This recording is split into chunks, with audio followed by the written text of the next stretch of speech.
Everyone, तो आज हम जानने वाले हैं भगत सिंह के बारे में। तो भगत सिंह का जन्म, जैसा कि आप जानते हैं कि 1907 में हुआ था और उनका जन्म जो है बांगा विलेज के लियालपुर नामक डिस्ट्रिक्ट में हुआ था। इनकी माता का नाम विद्यावती कौर, पिता का नाम किशन सिंह था। और ये भगत सिंह जो है वो बचपन से ही बहुत ही ज़्यादा एकांकी बालक थे। उन्होंने अंग्रेजी स्कूल में दाखिला ना लेते हुए उन्होंने डीएवी स्कूल में अपना दाखिला लिया था और दयानंद एंग्लो वैदिक स्कूल जिसका नाम है, उन्होंने वैदिक पढ़ाई की और ये पढ़ाई में बहुत ही ज़्यादा अच्छे थे। इन्होंने लगभग अपने स्कूल टाइम में ही 50 किताबें पढ़ ली थी और इन्होंने बहुत सारे रिफॉर्म्स भी किए, जैसे कि political reform, social reform, economic resign.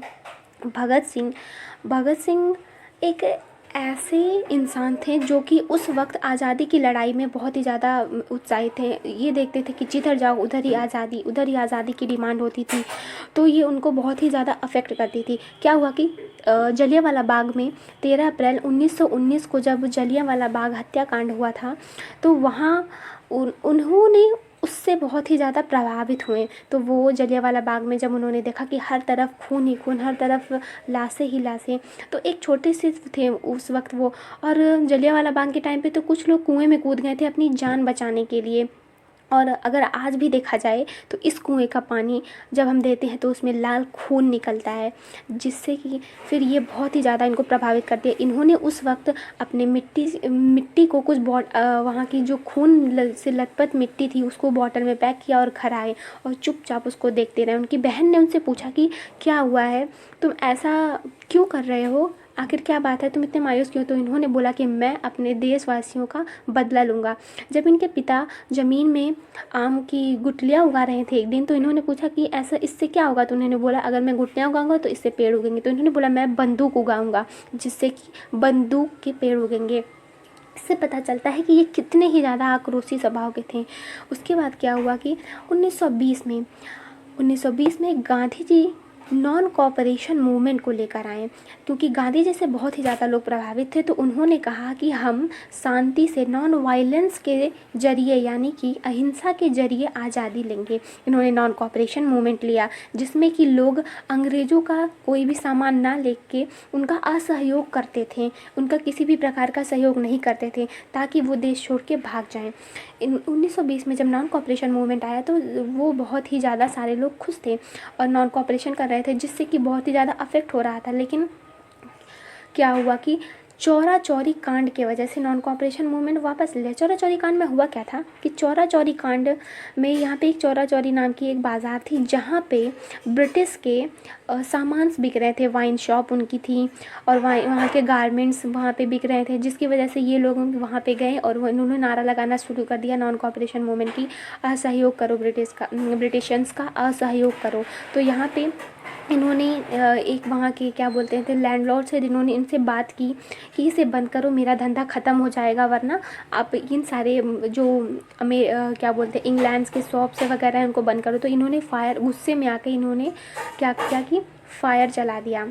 लोगों ने बोला कि हम अंग्रेजी सामान नहीं खरीदेंगे। इतने में ये जो यहाँ का दरोगा था वो गुस्से में आ गया और उन्होंने क्या किया कि 2-3 लोगों को फायर कर दिया, जिससे प्रभाव ये हुआ कि वहाँ की जनता में बहुत ही ज़्यादा आक्रोश फैल गया। कुछ फायर करने के बाद ये पता चला कि फिर कुछ फायर जब उन्होंने कर लिया तो उसके बाद ये हुआ कि उनकी गोलियां ख़त्म हो गईं। इतने में जनता को, वहाँ की जो जनता थी उनको एक मौका मिल गया, उन्होंने दरोगा को पकड़ा और बहुत मार मारी। उसके बाद उन्होंने पुलिस स्टेशंस में आग लगा दिए, जिससे कि पुलिस स्टेशन में आग लगने से कई ऐसे जो पुलिस कर्मचारी थे जो कुछ नहीं उसमें कर रहे थे, उनको भी जान को खतरा हुआ, उसमें कई पुलिस मारे गए। तो गांधी जी गुस्सा बोले हम अहिंसा के थ्रू आज़ादी पाना चाहते थे, नॉन कॉपरेशन मूवमेंट, लेकिन आप लोगों ने तो हिंसा ही कर दिया, जिससे कि उन्होंने वापस ले लिया। और भगत सिंह को बहुत गुस्सा आया उसके बाद से कि अगर non cooperation movement Gandhi ji ना लिए होते तो शायद हम जीत जाते। इससे नरम दल और गरम दल बना, भगत सिंह का गरम दल और गांधी जी का नरम दल। इसी टाइम पे बोल्शेविक मूवमेंट चल रहा था जो कि रसिया में चल रहा था और भगत सिंह ज़्यादातर रसिया में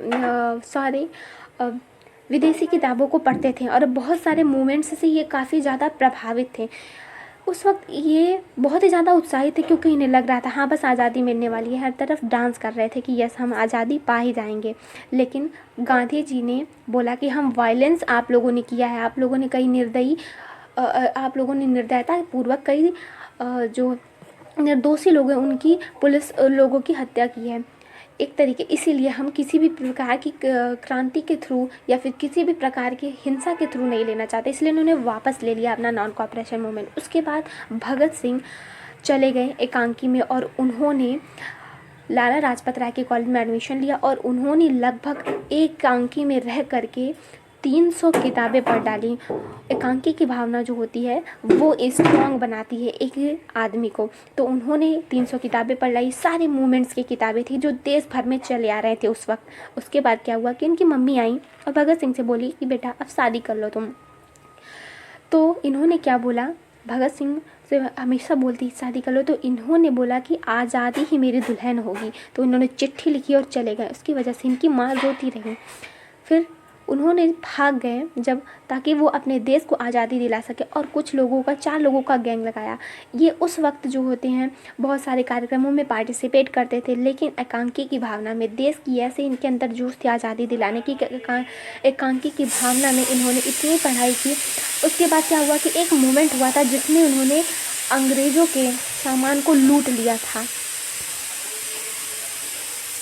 नेक्स्ट पार्ट में देखते हैं।